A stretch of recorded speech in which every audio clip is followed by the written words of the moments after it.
সুপ্রদর্শক, এই মুহূর্তে আমার সাথে যে মানুষটা রয়েছে আপনারা নিশ্চয়ই অনেকেই তাকে চেনেন, মিস্টার আমিনুল হক।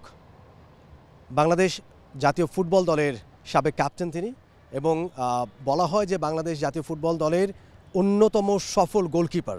2003 সালে সাফ জয়ী দল এবং 2010-এর এসএ গেমসের স্বর্ণপদক জয়ী দলের ক্যাপ্টেন ছিলেন এ আমিনুল হক। আজকে তাকে নিয়ে আপনাদের সামনে আসার একটা কারণ রয়েছে। তিনি একটা দুর্দান্ত কাজ করছেন, একটা মহতি উদ্যোগ একটা নিয়েছেন, এবং সেই বিষয়টা অবশ্য নিজে জানাতে চাননি, বলতে চাননি, বাট আমাদের অনুরোধ তিনি প্রত্যাখ্যান করতে পারেননি, আমাদেরকে উপেক্ষা করতে পারেননি, তাকে রাজি করিয়েছি। এবং সেই বিষয়টা নিয়ে আপনারা জেনে থাকবেন, মাত্র কয়েকদিন আগেই রংপুরের একজন উদীয়মান ফুটবলার, একজন গোলকিপার সামাজিক যোগাযোগ মাধ্যমে ভাইরাল হয়েছেন ব্যাপকভাবে। ন্যাশনাল গোল্ড কাপ ফুটবল টুর্নামেন্টে রংপুর বিভাগকে চ্যাম্পিয়ন করার পেছনে গুরুত্বপূর্ণ ভূমিকা রেখেছিলেন গোলকিপার হাসান মিয়া। পেনাল্টি শুটআউট তিনি সেভ করেছিলেন এবং দলকে জিতিয়েছিলেন, এবং তারপরে তাকে নিয়ে আমরা দেখেছি সামাজিক যোগাযোগ মাধ্যমে বেশ ভাইরাল হতে, তার বিষয়গুলো উঠে আসতে, এবং বিশেষ করে অনেককেই নিশ্চয়ই কাঁদিয়েছে এই বিষয়গুলো। তার পরিবারের অর্থনৈতিক অসচ্ছলতা, তার ফুটবলার হওয়ার বা তার যে স্বপ্ন ফুটবলার হওয়ার, সেই স্বপ্নটা বাস্তবায়ন তার পথে বেশ কিছু অসুবিধা তৈরি হওয়া, এবং তিনি ভেবেছিলেন খেলাটা ছেড়েই দিবেন, আপাতত হয়তো তাকে ছাড়তে হচ্ছে না। তার পাশে দাঁড়িয়েছেন এই আমিনুল হক। সেই বিষয়গুলো নিয়ে আজকে কথা বলবো, এবং যে কারণে আপনাদের সামনে আমরা এসেছি। আমিনুল ভাই নিশ্চয়ই ভালো আছেন? আলহামদুলিল্লাহ ভালো আছি ইনশাআল্লাহ।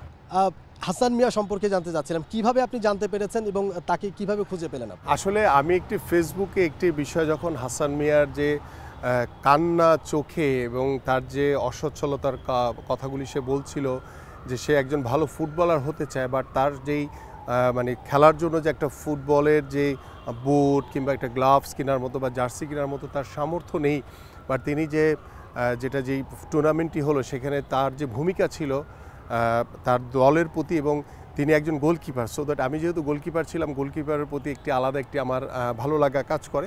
এবং তার যে মানে ভালো কিছু করার যে প্রত্যয়, তার যে মানে ফুটবলার হিসেবে নিজেকে প্রতিষ্ঠিত করার যে একটি প্রত্যয় রয়েছে, সেই যে তার যে আবেগ ঘন যে মানে কান্না ঝরা যেই ভিডিওটি আমি দেখেছি, সাথে সাথেই আমি আমাদের গাইবান্ধে আমাদের একজন প্রতিনিধি রয়েছেন আমাদের, যিনি স্পোর্টসের ওই জায়গাটাতে আসবো। তার আগে একটু জানতে চাই, যেটা আপনি বললেন যে আসলে যে তাকে দেখেছেন, নিশ্চয়ই তার খেলাও দেখেছেন, যে স্পোর্টস পুরো খেলাটা সম্প্রচার করেছে, খেলা তো নিশ্চয়ই দেখেছেন। তার অ্যাপ্রোচ আপনাকে কেমন লেগেছে? ডেফিনেটলি আসলে কি আমরা নিজেরাও তো ছোটবেলা থেকে এইভাবে খেলে আজকে এই পজিশনে পৌঁছেছি, খেলা দীর্ঘদিন বাংলাদেশ দলে খেলেছি এবং এখন বর্তমানে রাজনীতির সাথে জড়িত।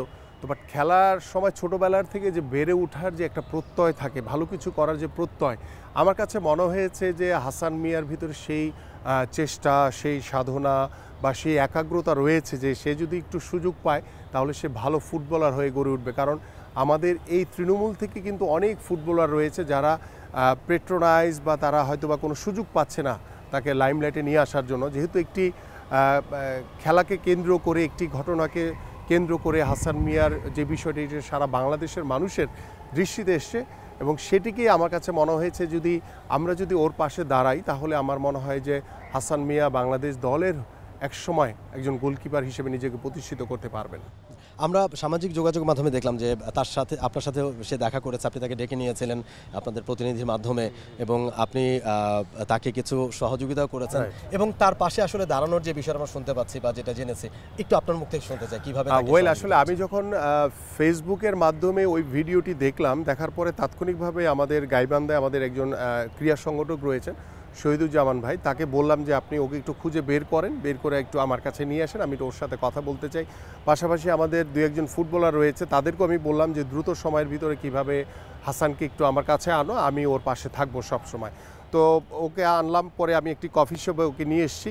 পরে আমার সাথে দীর্ঘক্ষণ ওর পরিবারের বিষয় নিয়ে কথা বললাম, ওর কোথায় কোথায় সমস্যা রয়েছে বা কি করতে পারি আমরা, সকল বিষয় নিয়ে কথা বলে মোটামুটি আমি ওকে একটি হেল্প করেছি। এবং আমি ওকে বলেছি যে তুমি নিশ্চিন্তে যাও, আমি প্রতি মাসে আমার পক্ষ থেকে একটি ফাইন্যান্সিয়াল সাপোর্ট তোমার জন্য থাকবে, যাতে তোমার খেলাধুলায় যাতে কখনো বাধাগ্রস্ত তুমি না হও এবং খেলাটা তুমি যাতে সুন্দরভাবে চালিয়ে যেতে পারো। পাশাপাশি আমি পড়াশোনার কথা বলেছি, যে আমি যেভাবে তোমাকে হেল্প করবে সেটাতে তোমার পড়াশোনার কাজও তোমার হেল্প করবে। তো তুমি পড়াশোনাটাও ঠিকমতো চালিয়ে যাবা, পাশাপাশি তুমি খেলাধুলাটা চালিয়ে যাবা। আর অ্যাজ এ ফুটবলার হিসেবে আমি বাংলাদেশ দলে দীর্ঘদিন খেলেছি, সো দ্যাট আমি এই ফুটবলের বিষয়টা সম্পর্কে আমি জানি। সো দ্যাট তোমার যখন যে সমস্যা তুমি ফেস করবা সাথে সাথে আমার কাছে আসবা, এবং আমি আমার জায়গা থেকে সবসময় তোমার পরিবার এবং তোমার পাশে থাকবো। এটুকু আমি হাসান মিয়াকে আশ্বস্ত করে তাকে পাঠিয়েছি, এবং আশা করছি যে আমরা এই যে জুলাইয়ের আজকে 1 তারিখ, এবং ইনশাআল্লাহ আমি এই 5 তারিখের ভিতরেই, প্রতি মাসের 5 তারিখের ভিতরেই ইনশাআল্লাহ, আল্লাহ যতদিন আমাকে বাঁচিয়ে রাখে, ইনশাআল্লাহ হাসান মিয়া একটি স্টাবলিশ পজিশনে না যাওয়া পর্যন্ত ইনশাআল্লাহ সবসময় ওর পাশে এবং ওর পরিবারের পাশে আমি থাকবো ইনশাআল্লাহ। চমৎকার, চমৎকার। আসলে এই হাসান মিয়ার প্রতি ভালো লাগার কারণটা কি, মানে আপনিও গোলকিপার পজিশনে খেলতেন, সেও গোলকিপার, বিষয়টা কি এরকম? না, বিষয়টা এরকম না। বিষয়টা হচ্ছে একটু আমি পিছনের দিকে যেতে হবে। বেশ কয়েক বছর আগে আমাদের মাননীয় ভারপ্রাপ্ত চেয়ারম্যান জনাব তারেক রহমান প্রথম আলোর একটি লিঙ্ক আমাকে পাঠিয়েছিল। সেখানে আপনাদের মনে আছে বোধহয়, পাবনা জেলার একজন ফুটবলার ছিল যার বাবা ভ্যান চালায়, এবং তার নাম ছিল ফুটবলার শিহাব, এবং সে আপনাদের বসুন্ধরা কিংসের জুনিয়র লেভেলে বোধহয় একটি ট্রেনিং সেশনে ও খেলাধুলা করতো। ওই লিঙ্কটি পাওয়ার পরে তাৎক্ষণিকভাবে আমাদের মাননীয় ভারপ্রাপ্ত চেয়ারম্যান যে লিঙ্কটি আমাকে পাঠিয়েছেন, তাৎক্ষণিকভাবে আমি সেই পাবনা গিয়েছিলাম। ওর পরিবারও খুব অসহায় অবস্থা দেখেছে, এবং ভ্যান চালায় ওর বাবা, এবং ওর পরিবার থেকে আসলে পড়াশোনার পাশাপাশি খেলাধুলার জন্য যে সহযোগিতা করা দরকার সেটা করতে পারেনি। তো তখন থেকে কিন্তু ওই শিহাবের পিছনে কিন্তু, বা শিহাবের পরিবারের পাশে, বা শিহাবের জন্য আমি কিন্তু এখন পর্যন্ত আছি। এবং আমি যেভাবে হাসান মিয়ার জন্য এই শুরু করব এখন করাটা, এটা বেশ কয়েক বছর আগে থেকে আমি ওই শিহাবের সাথেও, আমি শিহাবের জন্য পিছন থেকে এই কাজটি সবসময় করে যাচ্ছি, এবং প্রতি মাসে একটি ওর খেলাধুলা বা ওর পড়াশোনার জন্য যে সাপোর্টটুকু দরকার চেষ্টা করছি যে ওর পাশে থেকে, ওর পরিবারের পাশে থেকে ওকে হেল্প করার জন্য। তো এই ধরনের সামাজিক বা মানবিক যে কাজগুলো রয়েছে, আমি ব্যক্তিগতভাবে সবসময় এটা করার চেষ্টা করি, এবং আমাদের মাননীয় ভারপ্রাপ্ত চেয়ারম্যান জনাব তারেক রহমানও সবসময় আমাকে এবং আমাদেরকে উদ্বুদ্ধ করেন যে আমরা যাতে মানবতার জন্য সবসময়, যাতে যে কোনো পরিস্থিতিতে যাতে আমরা প্রত্যেকটি অসহায় মানুষের পাশে দাঁড়াই। অনেক কিছু আপনি করেন, আমরা জানি, সেগুলো আপনি জানাতে চান না। যেমন টি স্পোর্টসও এটা দেখেছেন আপনি, হাসান মিয়ার বিষয়টা এটাও জানাতে চাচ্ছিলেন না। একটা বিষয় জানতে চাবো, সেটা হচ্ছে যে আপনি খেলেছেন দীর্ঘদিন, এবং যখন ফুটবলার হিসেবে খেলেছেন তখন একটা মানুষের ভালোবাসা যেভাবে পেয়েছেন, এখন একটা রাজনৈতিক দলের প্রতিনিধি হিসেবেও আপনি কাজ করছেন। এই সব ক্ষেত্রে, এই যে ফুটবলারদেরকে বা স্পোর্টসম্যানদেরকে সহযোগিতার ক্ষেত্রে কোন বিষয়টা বেশি আপনার কাজ করে? যে খেলোয়াড় হিসেবে আপনি যখন খেলছিলেন, বা একজন খেলোয়াড় হিসেবে এই বিষয়গুলো ভালো বোঝেন আপনি, সেটা নাকি একটা রাজনৈতিক দলের প্রতিনিধি হিসেবে কাজ করছেন, ওই জায়গা থেকে কিছু করা উচিত সেই বিষয়টা? বিষয়টা হচ্ছে কি, এটা একটা মানবিক বিষয়। হ্যাঁ, আমাদের অনেকেরই হয়তো বা অনেক সামর্থ্য রয়েছে, বাট আমরা হয়তো বা সেভাবে ওই অসহায় মানুষগুলোর পাশে হয়তো বা দাঁড়াই না। বাট আমার কাছে মনে হয় যে অ্যাজ এ ফুটবলার, একজন দেশের নাগরিক হিসেবে আমার সামর্থ্য অনুযায়ী আমি যদি সেই অসহায় মানুষটির পাশে দাঁড়াই, সেটা শুধু আমি অ্যাজ এ ফুটবলার হিসেবে তা না, বা আমি একজন রাজনীতিবিদ হিসেবে সেটা না, বাট আমার প্রত্যাশা বা আমার চাওয়া হচ্ছে যে আমি আমার দৃষ্টিতে এমন কোনো কিছু আসলে যে আমি যদি এই অসহায় মানুষটির পাশে দাঁড়াই, তাহলে ওই মানুষটির পরিবার এবং সে নিজে উপকৃত হবে। তো সেই জায়গায় শুধু ফুটবলার হাসান মিয়া কিংবা ফুটবলার শিহাব না, এই ধরনের সামাজিক আরও বেশ কিছু কাজ, কখনই আমি এগুলি আসলে কখনো বলতে চাই না, বাট এই ধরনের আরও অনেক বেশি সামাজিক কাজ আছে যেটা নিজের ভিতরে রেখে আমি সবসময় এগুলি নীরবতার সহিত করে যাচ্ছি, এবং আল্লাহ যতদিন বাঁচিয়ে রাখে ইনশাআল্লাহ চেষ্টা করব যে দেশের একজন নাগরিক হিসেবে এবং একজন রাজনৈতিক কর্মী হিসেবে এদেশের মানুষের কল্যাণের জন্য, বা এদেশের মানুষের উন্নয়নের জন্য, বা এদেশের মানুষের পাশে থেকে যাতে আমরা প্রত্যেকটি মানবিকতাকে প্রাধান্য দিয়ে আমরা যাতে সেই সকল অসহায় মানুষদের পাশে দাঁড়াই, এটার ভিতরে অন্যরকম একটি ভালো লাগা কাজ করে। এটা আসলে ভাষায় প্রকাশ করার মতো না।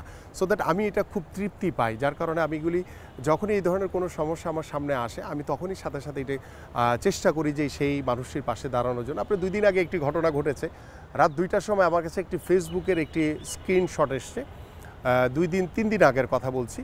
তো আমাদের মোহাম্মদপুরের যে 7 রাস্তার যে 7 মসজিদ যে রোডটা রয়েছে, সেখানে 2 জন অসহায় বৃদ্ধ দুপুরবেলা তার সন্তানরা তাকে এনে ফেলে রেখে গেছে।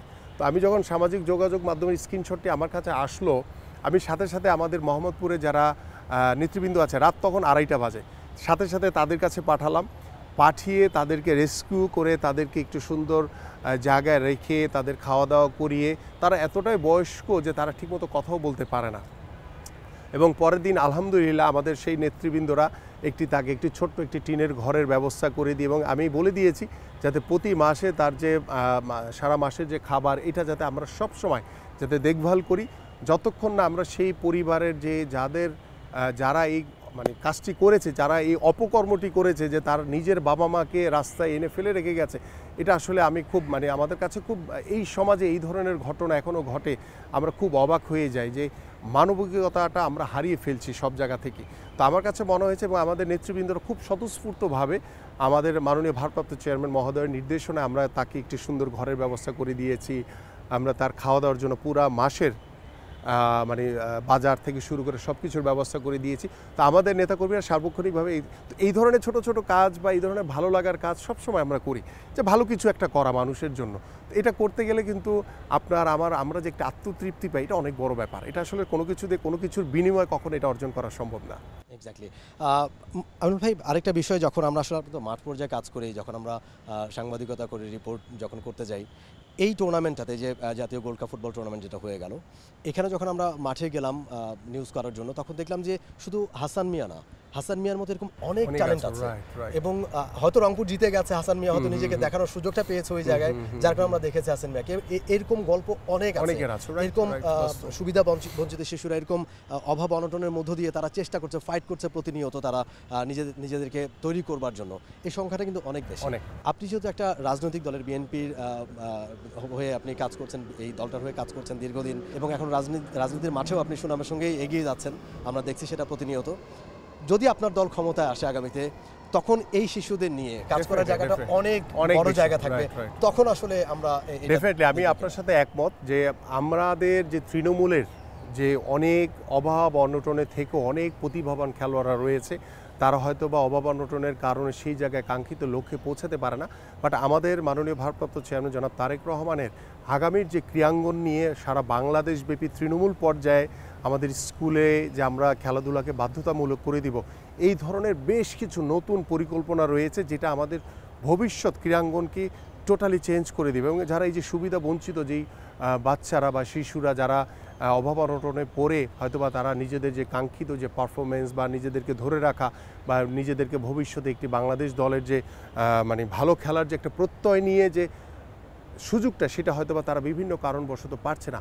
বাট আমরা আল্লাহর রহমতে, আল্লাহ পাক যদি আমাদেরকে দেশের জনগণের ভোটে নির্বাচিত করে, আমি শতভাগ আপনাদের মাধ্যমে জানাতে চাই যে সেই মানুষগুলোর পাশে থেকে এবং সেই প্রতিভাবান খেলোয়াড়দেরকে তুলে এনে তাদেরকে স্থায়ীভাবে বন্দোবস্ত করে দেওয়া এবং তাদের পড়াশোনা থেকে শুরু করে তাদের খেলাধুলার সরঞ্জামাদি যা আছে সব কিছুই আমরা সরকারের পক্ষ থেকে করব ইনশাআল্লাহ।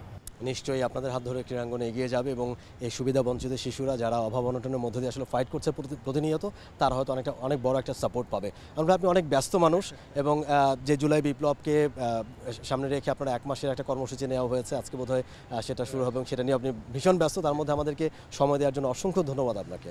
আপনাকে অনেক ধন্যবাদ। এবং আমরা চাই যে এই ধরনের যারা বিভিন্ন দেশের আনাচে কানাচে অনেক প্রতিভাবান খেলোয়াড়রা রয়েছে, আপনাদের মাধ্যমে যদি আমাদের দৃষ্টিতে আসে, তাহলে আমরাও কিন্তু আপনারা যেভাবে তাদেরকে সহযোগিতা করতে পারবেন, আমরাও আমাদের জায়গা থেকে সেই অসহায় প্রতিভাবান খেলোয়াড়দেরকে আমরা টেনে এনে ইনশাল্লাহ এদেশের মানে বাংলাদেশের ক্রীড়াঙ্গনের জন্য এটি একটি বড় সাপোর্ট হবে বলে আমি বিশ্বাস করি।